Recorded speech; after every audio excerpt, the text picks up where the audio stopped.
Cool. Yeah, I'm ready. All righty. Well, welcome everybody who is watching. It is afternoon here, but who knows what it is when you are watching this video. Don't take the screen's word for it. This is not Susan Light. We have Monte Light with us, who Oh, is an award-winning scriptwriter and filmmaker, and he is going to be talking with us about the very first DVD that we'll be carrying here at Russell's Specialty Books and Gifts, and about all kinds of other things. So, Monty, would you like to kind of introduce yourself and tell us a little about yourself? yeah, sure. I'm a filmmaker in Los Angeles. I've been making movies. Well, I started acting in movies when I was 5. Wow. Uh, and I've been directing movies for since 1999. They've been short films, and just this year my first feature film has come out, which is the DVD space. And yeah. Wonderful. So, what inspires you? Because you both write the scripts and then direct, produce, probably the whole 9 yards. Yeah.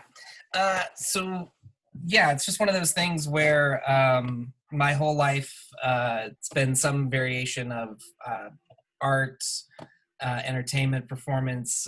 Both my parents are musicians, and I was raised very early on in front of the camera and started acting, and then got acting training and was reading a lot of theater, plays.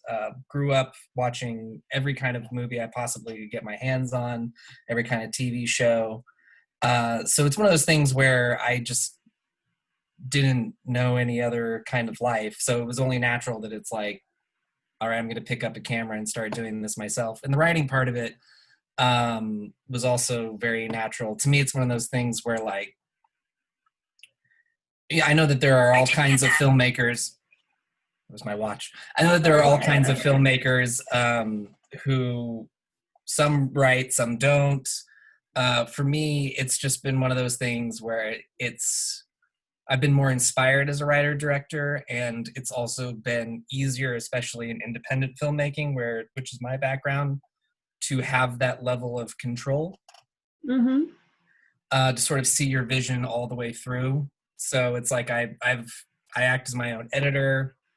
I've acted as my own cinematographer, actually, like, physically filming the things in some cases. So it's always been very much doing it myself. Wow. Wow. And what kind of movies do you tend to make? You said Space was the name of the feature length. Is it, I would assume, sci-fi because of the name?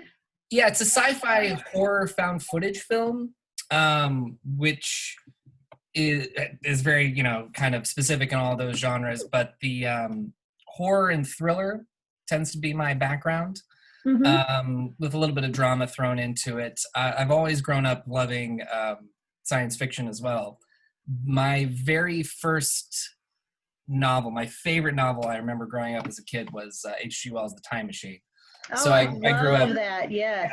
yeah. So I grew up reading Ray Bradbury, all of his short stories, A.E. Van Vogt, and Mm-hmm. all those classics. I'm a Trekkie, so I love Star Trek. And actually, I had a day job a number of years ago where I was working at Star Trek: The Experience in Las Vegas, Oh, wow. acting, like, acting in the show and all of that. So you So actually get paid to dress up like a Trekkie. yes, I There you did, go. which was very fun to go to work every day and be on a starship set. I So would it was just, think. yeah. So it was just one of those things where it just seemed natural. Like I loved sci-fi so much, and I kind of was seeing a way in. It was one of those things where I knew I wanted to make a feature film. It was about time after all the short films that I made, but I also didn't have a huge budget. So it's one of Mm-hmm. those things where um, one of the most commercially, like, viable genres for up and coming filmmakers is horror. Oh, Uh, okay. yes, on the business side of it, one of the things that's really interesting about horror is that it doesn't require a star or anything like that. A lot of people will watch horror just because they are intrigued by the genre itself. Sci-fi is very similar, but definitely with horror, it's just got an ingrown audience of people that want to be scared. So there was that, and then there was also the found footage part of it. Basically means like a self-aware camera, like Blair Witch Project, or you know, Right. where you're watching somebody and all that. Which really took off, so you never know where space might go. It's true. It's true. It was one of those things where I was working as a film reviewer as well for a horror website, and I'd been watching a lot of horror films and a lot of horror work, and I just sort of knew what was out there on the market and what was sort of not really tapped into. And so doing a found footage film, a lot of them have a tendency to be very similar, but very few of them had ever been done in an outer space setting. And I was like, this would be unique. This would really stand out. Nice, nice. Now you said small budget. Can you give us an idea? Are you talking like $1 million, $100,000? No, we're talking like $11,000. It was Okay. like micro budget. Like the second half of the film, and you can't tell in the movie, but the second half of the film was literally filmed in my bedroom.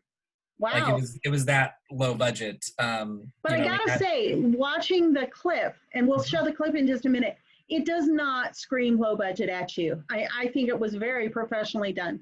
Well, that's the thing, is that it was just a matter of calling in a lot of favors and knowing specifically where the money that we did have should be spent. So it was for instance, the film was made on Red cameras, which we knew would give it a very like professional. Bigger I don't know what that is.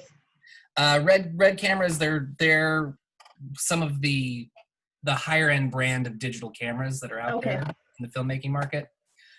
So that was a huge boon. It was in 4K, so it was really good picture quality.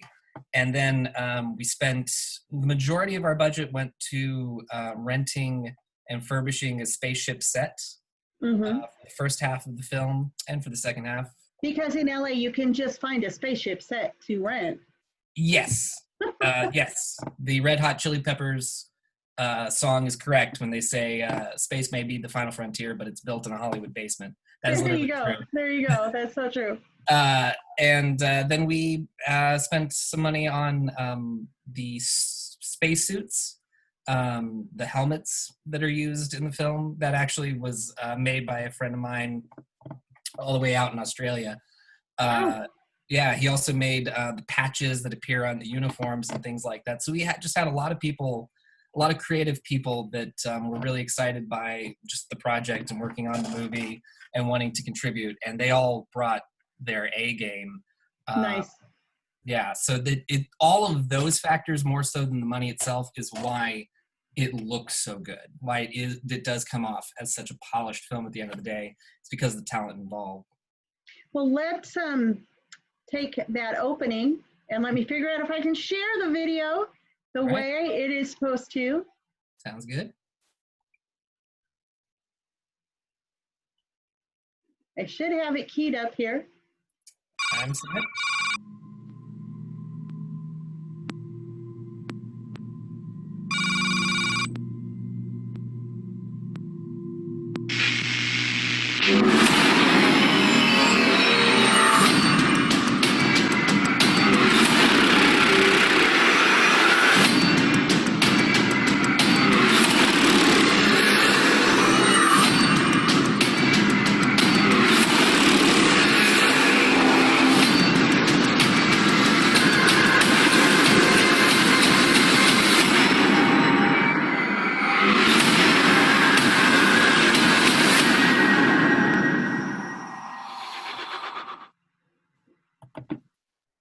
That was awesome. I still want to watch the movie now.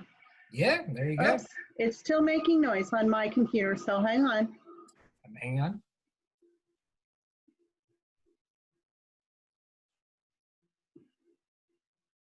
Sorry, the video was still running and making background noise on my computer, so I wasn't sure whether anybody on Zoom could hear that, so I had to go and pause it. Absolutely excellent. Very, very well done trailer, by the way. Thank Now, you. where do you get those trailers out? How do you promote a movie like this? Well, it was a matter of just as much as there were a lot of favors and connections being made during the making of the film. Uh, that almost happened in equal part once the film was made Hmm. and in post production. So, I mean, the interesting thing with that particular trailer, that was actually edited before anything else in the movie was edited. Interestingly enough, Well, we you have to literally, sell it before it's even done, right? well, yeah, I mean, it's funny because we wrapped on the film, and one of the producers, who was also one of the editors on the movie, was like, "I'm going to put together a trailer for you guys, get it up there on IMDb, blah blah blah blah blah." And I was like, "Okay." And so then he came back with the trailer, adding in that piece of music and everything, and that was the first moment that we all really got a sense of what we had, like what we had accomplished, how good it was going to look. And so, we sort of went from there. And then basically, in terms of promoting it, we were very, very lucky to get a nice independent distributor. Random Media is their name. They have a lot of interesting films out on the market. Probably their most high profile one would be the Sundance film Escape from Tomorrow that came out a few years back. Hmm. They've also done a lot of work with horror, and they were just a pleasure to work with. They basically watched the film and knew that it would be a great place to get out there specifically to people who like independent horror, that particular community. And then we were lucky enough to, one of the actors who worked on the film is a film reviewer in his own right, horror film reviewer, That's as very well as a handy. screenwriter. That is very handy. So we just basically put out some feelers to some of the bigger sites like Joe Blow and Tom Holland's Terror Time, various places like that. We got a few. And of course, the Russell Specialty Books and Gifts Store, Exactly. No, the small Russell, businesses. Kansas, we are the central hub. Exactly. There you go. Yeah, it's actually very similar to another small place in, mom and pop place that we had a signing at without any audience because of current circumstances. But in Los Angeles, there's just tons of people who are interested in stuff that isn't necessarily mainstream, that isn't getting Well, the I'm really glad because Hollywood just seems to be turning out the same old, same old. Remake after remake after remake. And so it's the indie people who are giving some fresh light. Like you said, you studied the genres, and it wasn't anything like this out there. And it's like Hollywood seems to, well, this was done before and it was successful, so let's do it again. Right. I think if there's anything that space could be compared to, it would be a film called Europa Report. If anybody remembers that movie. But other than that, it's very much its own thing, and it draws a lot of inspiration from the things that I personally love, like sci-fi from the '60s and '70s, like Dark Star or Outland, the great film with Sean Connery and his big beard. Right. Right, exactly. Silent Running and all of that. So it's one of those things where if there are things that you are passionate about, you will always find people that have that same passion, either as an audience or as a creative fellow, creator and all of that. And so for me, it's like making films, especially in the super independent realm that I work in. And when I say super independent, I mean like it's interesting because when people, there's obviously the Hollywood, there's the mainstream and everything, and then there's like independent film that they give independent spirit awards to or things of that nature. And not only do 9 times out of 10 they end up being the exact same films, but they're like, oh, this was an independent film that was made for $2 million. And I was like, Right. $2 million, that would be a massive budget film to me. Right. It's like, you have people like somebody that I've become, friends with through making space, independent filmmaker named Len Kabazinski. He's been working out in Erie, Pennsylvania since 2003, making films for an average of $3,000 each. Wow. Yeah, and he's found his audience. He makes his films like Swamp Zombies, and they're fun. He knows exactly what kinds of movies he wants to make. He doesn't have any kind of interference. He just does what he can, and that kind of sort of liberty and do-it-yourself in filmmaking is what I really love, because basically if you can make a film for like $5,000 or $10,000, you can make a film for $1 million. The actual like act of making a film doesn't change. It's one of those things that's like, if you can learn how to talk to your cinematographer, if you can learn how to talk to your, boom operator, if you can learn how to get good performances from your actors, if you can understand what editing is, if you can understand how to write a scene, it doesn't change that much. It actually reminds me, if I can diverge real fast, I went to a conference once, a film producers conference, and I was lucky enough to see Christopher Nolan speak. And obviously that was like him coming off of the Batman trilogy that he made. And he got his start all the way back in 1998 with a film called Following that he made for, I think, $7,000. Wow. Yeah. And there was something that he said that I thought was so funny, was the guy that was moderating it basically asked him, well, what was it like going from, having a check to make your movie for $7,000 and then going into a Batman film and having a check for $250 million and that kind of level? And Nolan's response was just, well, it's never one check. I was like, there you go. There you go. It's one of those things that it's like the circumstances don't change. And in my opinion, it's like, if you want to be a filmmaker, I know it sounds like the ultimate cliche, but you go and make a movie. And not only that, but you finish a movie. You see it all the way through the process. And then you make another and another and another. And once you've understood all of the actual practical mechanics, not the theoretics of like, oh, what's good story, what's bad story, but it's just like, what does it mean to be like, to having to shoot a scene in 10 minutes or you'll be like chased away from the cops? Right.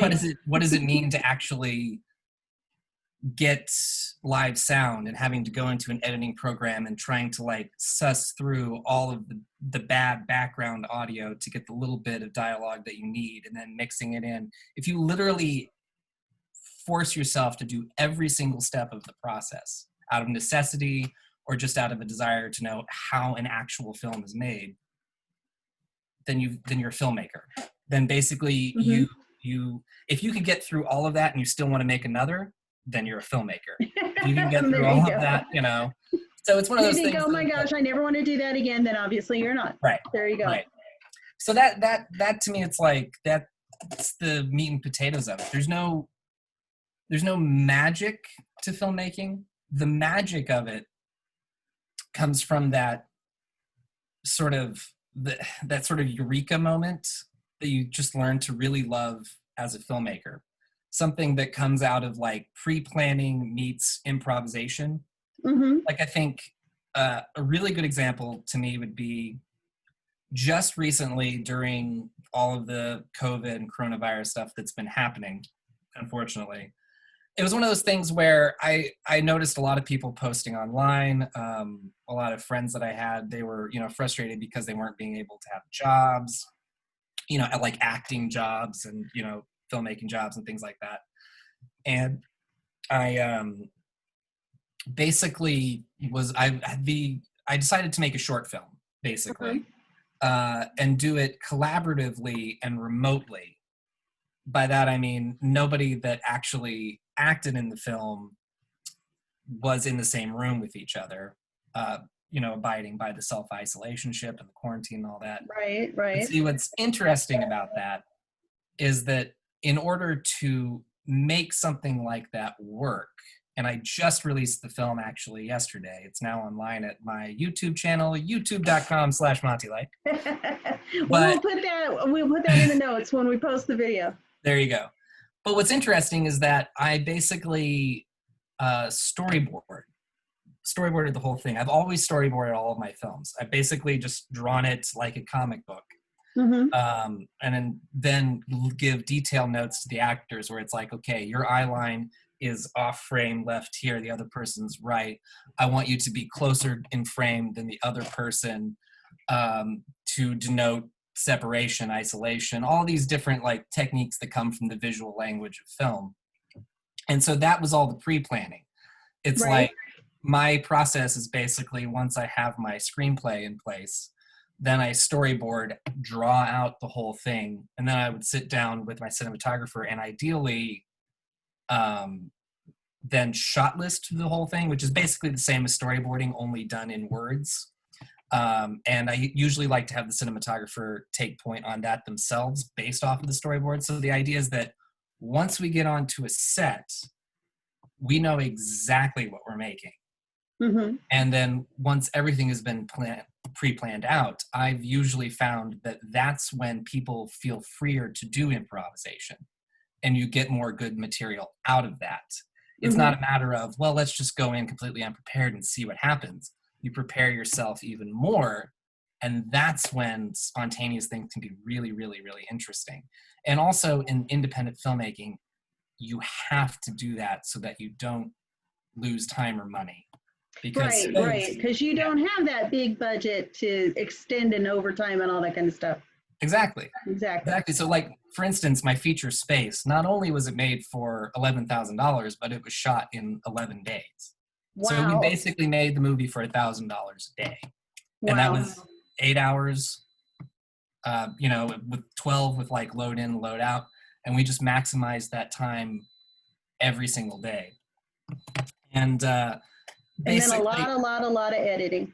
A lot of editing, and that's where the fun, like, spontaneous moments come from. It, like, for instance, with this short film, Isolation Ship is what it's called. So it was one of those things where each of the individual pieces were shot separately, and it all started to like magically come together, and I was so happy with that. And there's one particular shot, not to give too much away, but there's one particular shot where there's a close-up, like an inserted close-up of a character's hand setting a gun down, a gun prop down. And actually, technically, that shot was reversed because the only footage that I had was them picking the gun up. But you do it fast and reverse it, and it looks like they're setting it down. And then on the reverse shot, you said there's no magic to filmmaking. Right, but see, that's the nuts and bolts of it, where it's just like, okay, so what if I play around here? What happens if I reverse this shot? And so what's interesting is that I was looking at the other shot of the actor. He never actually, in his performance, set down the gun. It just wasn't one of those things that he was directed to do.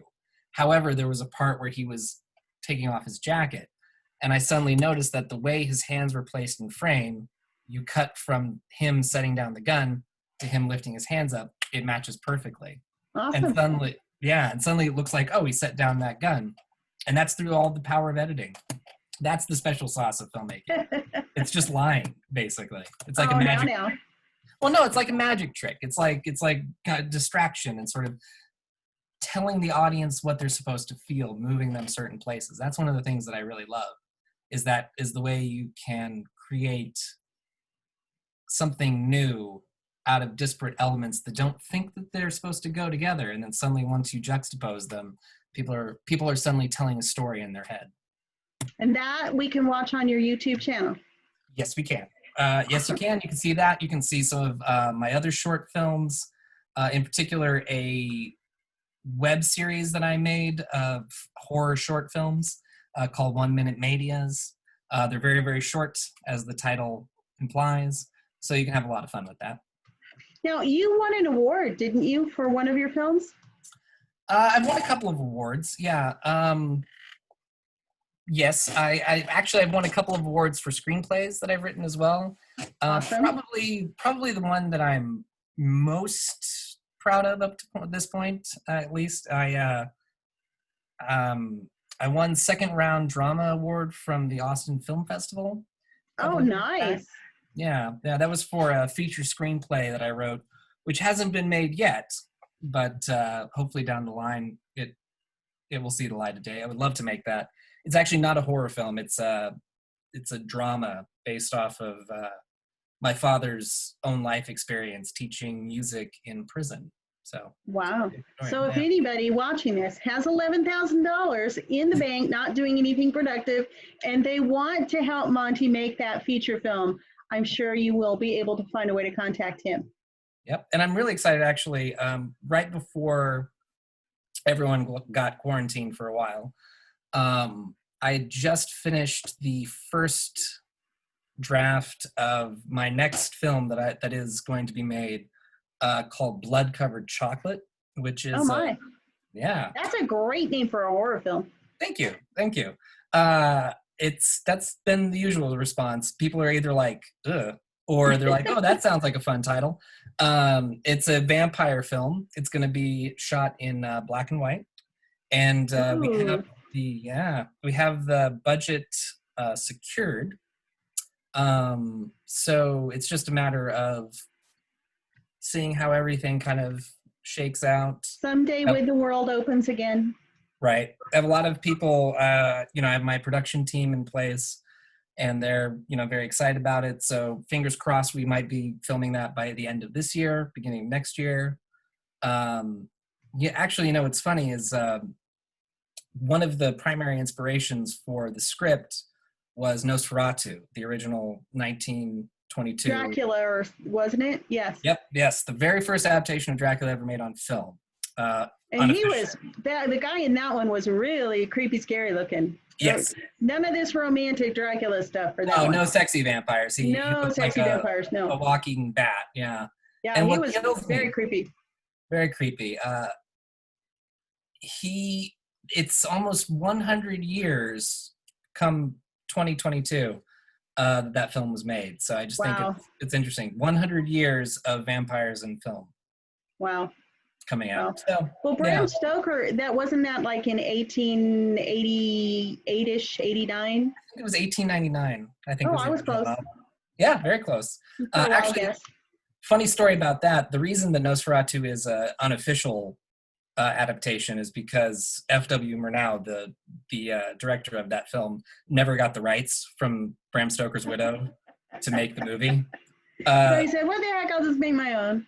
Yes, that's why it's Nosferatu and not Dracula. But I think in many ways it's still one of the best adaptations ever made. So. But, the title does, way back in college when I took my film class, I remember that movie because of that title. So. Yep, absolutely. That was a long time, and the creepy, scary vampire guy. So. Yes, played by Max Schreck. Now him I don't remember, but. Well, that was the name of the actor. Okay. Schreck meaning shriek in German. So a lot of people wonder if that was actually not his real name. Oh my goodness. So what's next for you? You talked about this coming up. What are you doing? Another one of the ones during the lockdown? Because who knows how long California is going to be locked down. Well, I'm not sure yet because it just finally dropped the short film yesterday, and I have some people who are very excited to kind of promote it, get it out there, right? Which is nice. And also, I submitted it into the Roger Corman challenge that's happening right now online. I saw that.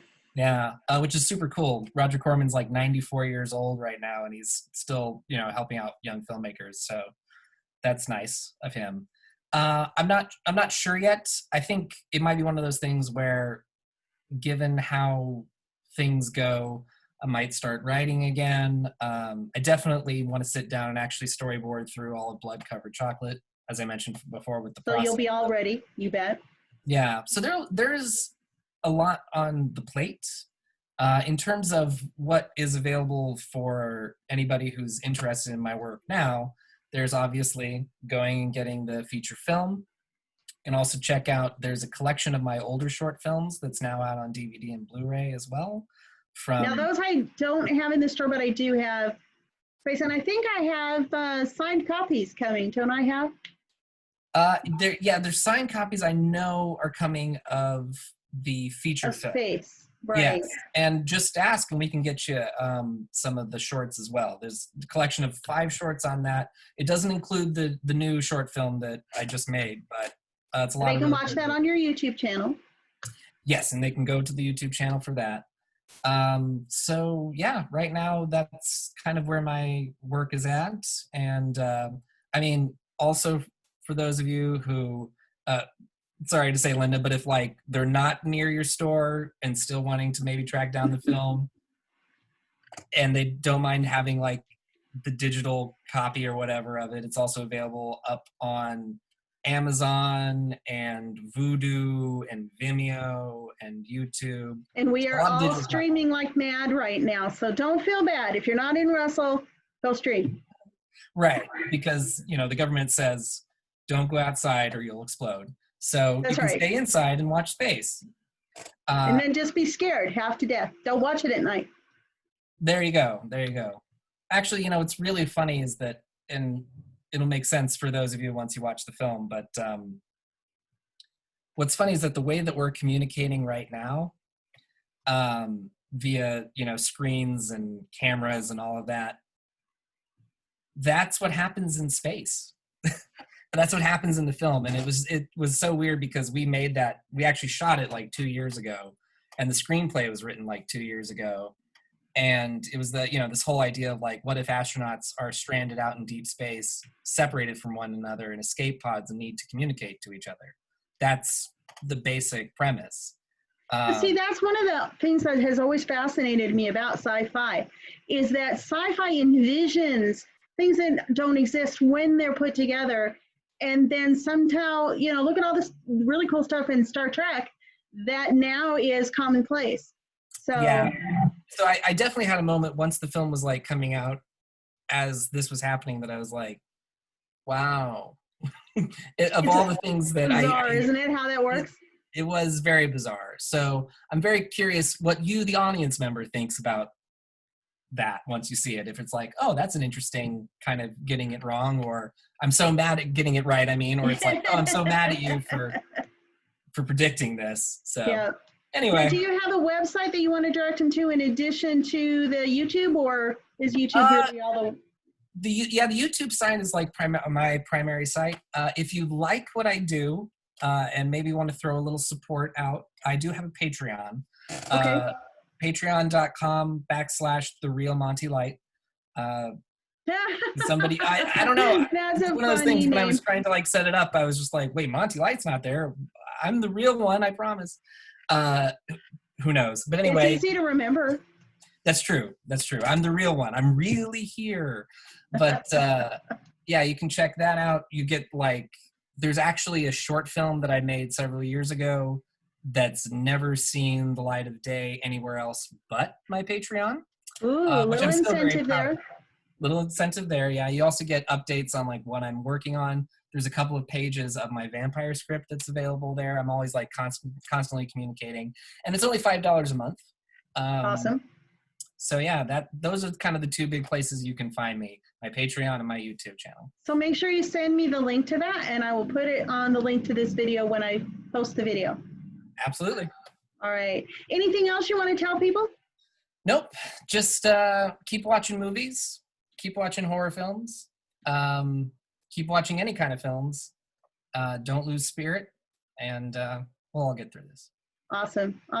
Thank you for watching. Thank you, Monte. Really appreciate it. And touch back with us next time we have a video with another author. Thanks. Sounds good.